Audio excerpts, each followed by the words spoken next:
Modesto is a small Scott city. needs to come forward and answer Her the body questions there. was nowhere. She was nowhere. There was no burglary, there was no robbery, there was no carjacking. Scott told me he was not married. Scott and Laci Peterson, I mean, it's right out of a romance. Well, I'll tell you where he was. He was off in the corner talking on the phone to his mistress. You wake up from most nightmares and they're over. Mine was different. I was awake when it started and I've barely slept since. On Christmas Eve, 2002, a pregnant woman vanished. No broken windows, no signs of struggle, no forced entry. Just an empty home and a husband who said he went fishing. But when the tide shifted months later, the ocean gave something back. This is Forensic Shadows. December 24th, 2002, Modesto, California. 8 months pregnant, 27-year-old Laci Peterson was preparing for Christmas. Her husband, Scott Peterson, told police he had left home that morning to go fishing at the Berkeley Marina. When he returned, she was gone. Her car was in the driveway. Her purse was inside.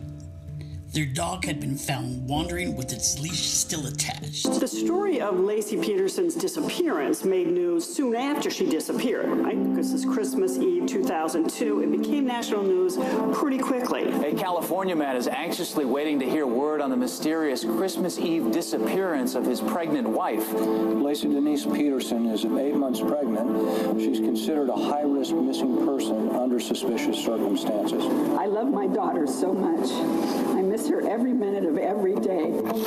I started reporting on it right away when she was a missing person the day after Christmas. Well, I think that what caught everybody's imagination was Laci Peterson and her picture. People saw this photo of this missing woman with the big smile and the brunette hair, 8.5 months pregnant. Laci was last seen by her husband Scott when she was walking her dog possibly in the area of East La Loma Park, Dry Creek. He saw her at 9:30 in the morning before he went fishing, and shortly thereafter, she went on her walk. No one has seen her since. Police treated it first as a missing persons case, but almost immediately, suspicion began circling the husband. Scott Peterson says he came back home from his fishing trip, minus the fish, and comes in, Laci. No Laci. So what does he do? Well, he goes over to the washing machine, he takes all the clothes out, he takes all his clothes off and washes them. Then he gets some pizza out.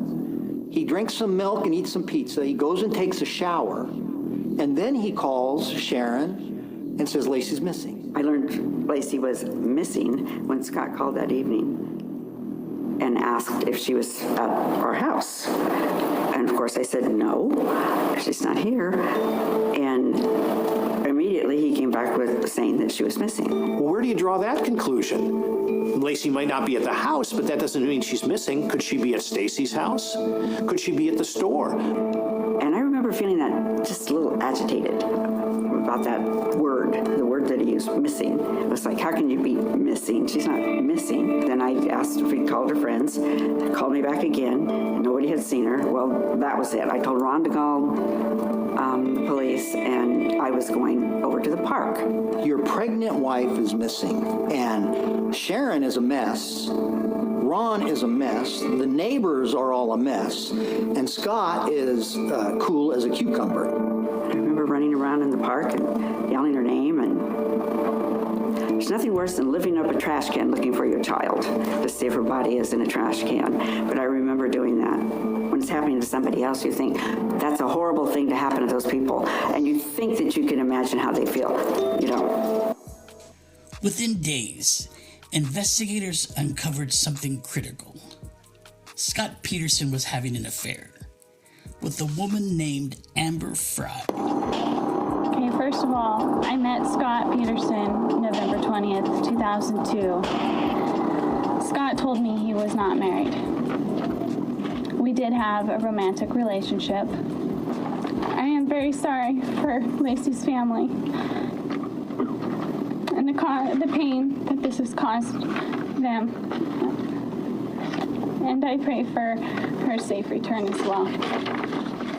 Amber Frey had contacted Modesto Police Department on Monday, December 30th, 2002. She met with detectives and gave information about the relationship with Scott Peterson. And Amber Frey has been eliminated as a suspect in Lacey Peterson's disappearance. Amber Frey was a single mother who was fixed up with Scott Peterson through a friend. She was his girlfriend, and she thought she had met the man of her dreams.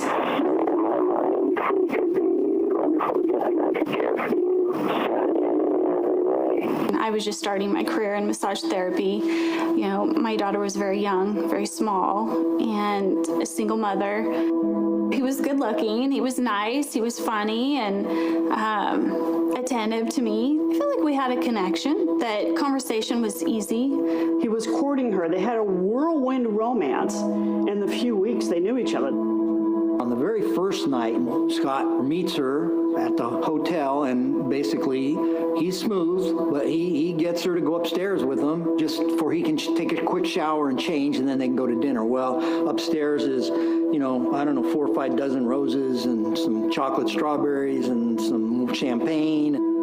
That was the start of the relationship. You know, when you look forward to hearing from somebody and seeing them again, and that, you know, that excitement's there, and you could, you know, it, you know, all felt very good. She talked about, you know, laying out and looking at the stars, and Scott wanting to spend the rest of his life with her, and she really thought she had Mr. Right. And here's the chilling detail. Before Lacey was even reported missing, Scott told Amber he was a widower. He claimed that he had lost his wife. He was very emotional and said that this would be the first holidays without her. And he was crying at that point. I took it as she died. Didn't know how, if, you know, an accident or cancer. I had no idea. I didn't pry to ask. He just said it was painful. And so I had asked if he was ready for a relationship, and he said yes. Scott claimed he went fishing alone in the San Francisco Bay. Investigators found this unusual. It was cold, windy, Christmas Eve.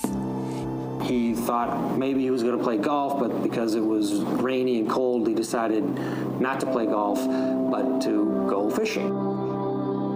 90 miles away, on Christmas Eve day, just hours before they're due at her mother's house for a dinner. Remember, this is December 24. Christmas is the next day. They're going to all have a family dinner that night. Scott finished fishing that day at some point in the afternoon and made a phone call to Lacey. Hey, beautiful. I won't be able to get to Villa Farms to get that basket for Papa. I was hoping you would get this message and go on out there. I'll see you in a bit, sweetie. Love you. Bye.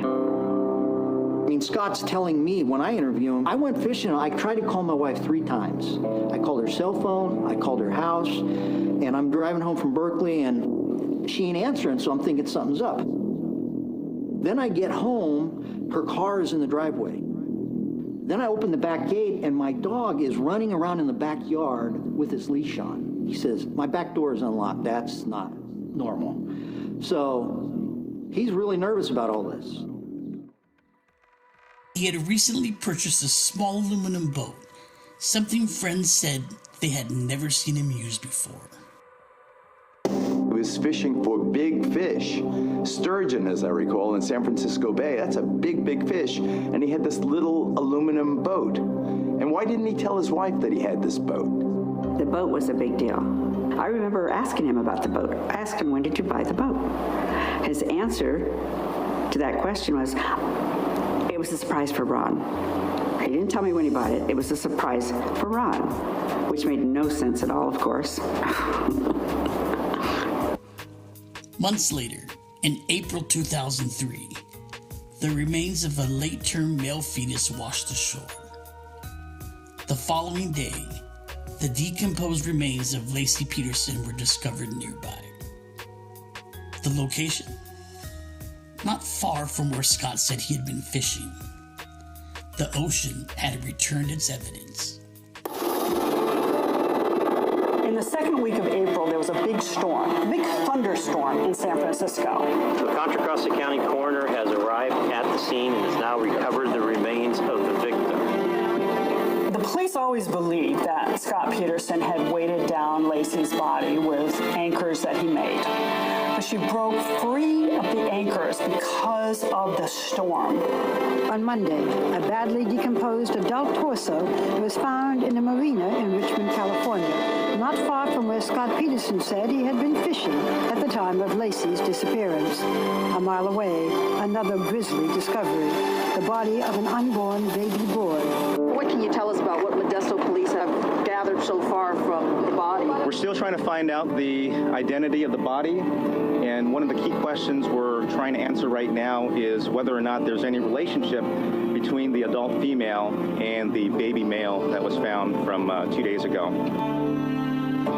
This was not a blood-soaked crime scene.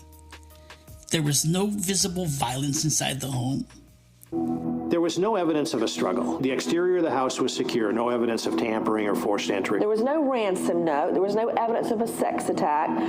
There was no burglary. There was no robbery. There was no carjacking. We didn't find any fingerprints that were present in the house that didn't belong there. There was nothing that was missing from the house. TV was still there, all the normal things that burglars will take quickly so that they can get out of there. So what scenario does that leave? An unknown assailant grabs her in a park where there are other people and spirits her away? Typically, that is not how an unknown assailant murder occurs. The murder goes down, the body's left on the scene, and bam, the killer's gone. The prosecution's case relied on circumstantial evidence woven tightly together. Cell phone pings placed Scott near the marina. Concrete anchors were allegedly crafted in his warehouse, though only one anchor was recovered. Hair consistent with Laci's was found on pliers inside the boat. Fibers matched materials from their home. Each piece alone was not overwhelming. Together, they formed a pattern. Sometimes what convicts someone isn't a fingerprint, it's behavior. Scott sold Laci's car. He attempted to sell their home. He showed little visible emotion in public. When arrested, he had dyed his hair, had a large amount of cash, multiple IDs, camping gear. Prosecutors argued it was flight preparation. In this case. I went out once the vehicle was there to do the inventory search on it. And it's just a whole bunch of stuff in the car. Guy had $14,000, $15,000 cash. He had his brother's ID. He has camping supplies, some ropes, some knives, 15 pairs of shoes and hiking boots and a shovel and fishing poles. At that point, he had dyed his hair red. He had a goatee. Clearly looks like he was getting ready to possibly go somewhere and hide out. He is in the custody of Modesto Police Department detectives. He is being transferred here to Stanislaus County. And it was on the drive back that we got the phone call that verified that this was Laci and Connor. And Scott made this kind of little sniffle, and we continued to drive not too far. And I told Scott, I said, hey, we're going to get a bite to eat here in a little while. And if you're hungry, we'll get you something to eat. There's an In-N-Out there in Bakersfield. And he just kind of, in and out. I'll have a double with cheese, a small fry, and a vanilla shake. And that struck me as strange because I'd never experienced anybody that had that much ability to compartmentalize an event like that and get right back to normal and start eating again. The trial lasted months. The media frenzy was relentless. Prosecutors argued motive. Scott didn't want fatherhood, didn't want responsibility, wanted freedom. The defense emphasized lack of direct evidence, no eyewitness, no confession, no murder weapon. But juries don't require certainty. They require proof beyond reasonable doubt. Well, I suspected Scott when I first met him. Didn't mean he did it, but I was a little bit thrown off by his calm, cool demeanor. On Christmas Eve, he was cooperative. In my mind, I'm not even thinking he did it yet. But I am documenting all this stuff. When we get to his shop to look at his boat, Scott tells me I have no power in the shop, meaning there's no lights. This shop is in a strip mall, and it's the middle of the night. There ain't nobody there. It's just us. And so I'm not even thinking that's suspicious. I just, okay, there's no power. Do you mind opening the door? I'll put my headlights in. I want to look at the boat. So I put my headlights in, and I take 4 or 5 pictures, of the boat. And then later I called MID, and I talked to the supervisor to find out when the power was out for that area. He said the power was never out for that area. When people lie, it's been my experience that they kind of memorize their lies, so that if you question them in the middle, they might, they remember in a linear fashion, so they might not remember the order of things or remember what they said to somebody else. And the truth is easy to remember, right? Everybody, you can tell the story backwards and forwards, from the middle, whatever, when you're telling the truth. But when you're telling lies, you got to stay on top of it. And right from the beginning, Scott Peterson was given different stories. In 2004, Scott Peterson was convicted of first-degree murder for Lacey and second-degree murder for their unborn son, Connor.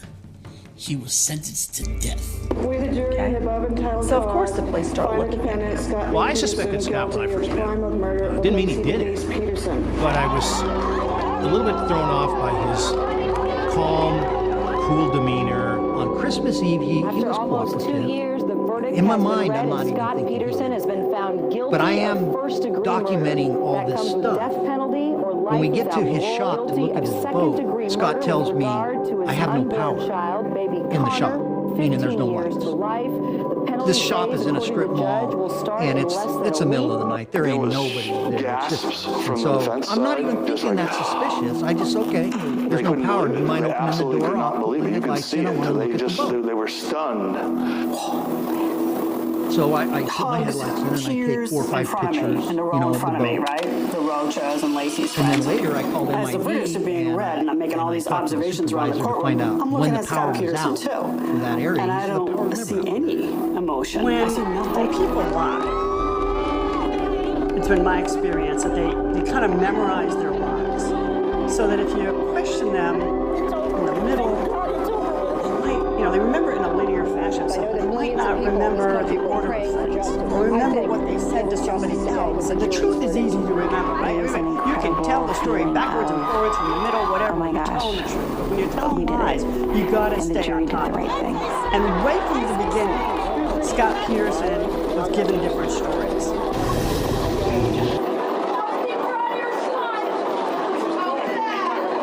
This crowd outside was whipped into a frenzy, and the Peterson family, when they left the courthouse, having just heard that their loved one was found guilty, the crowd was jeering them and taunting them.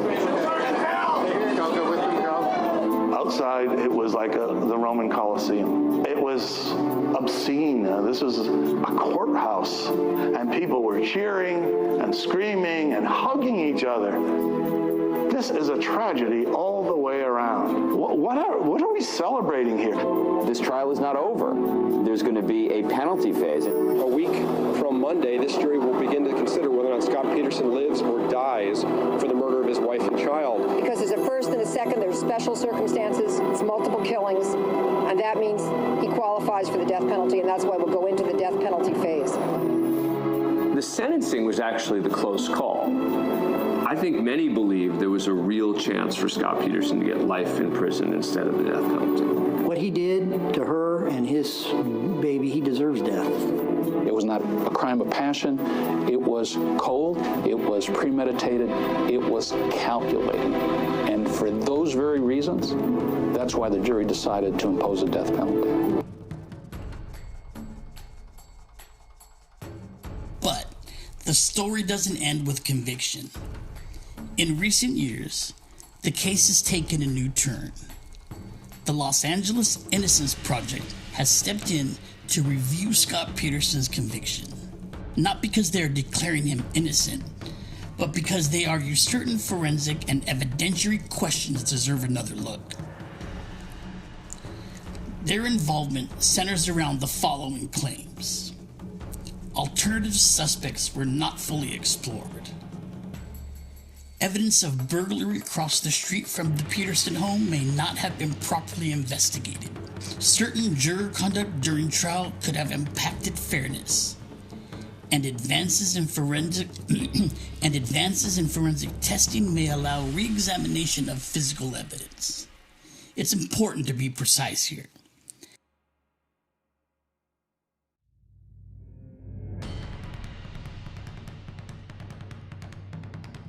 The Innocence Project movement typically focuses on cases where DNA evidence can conclusively prove innocence.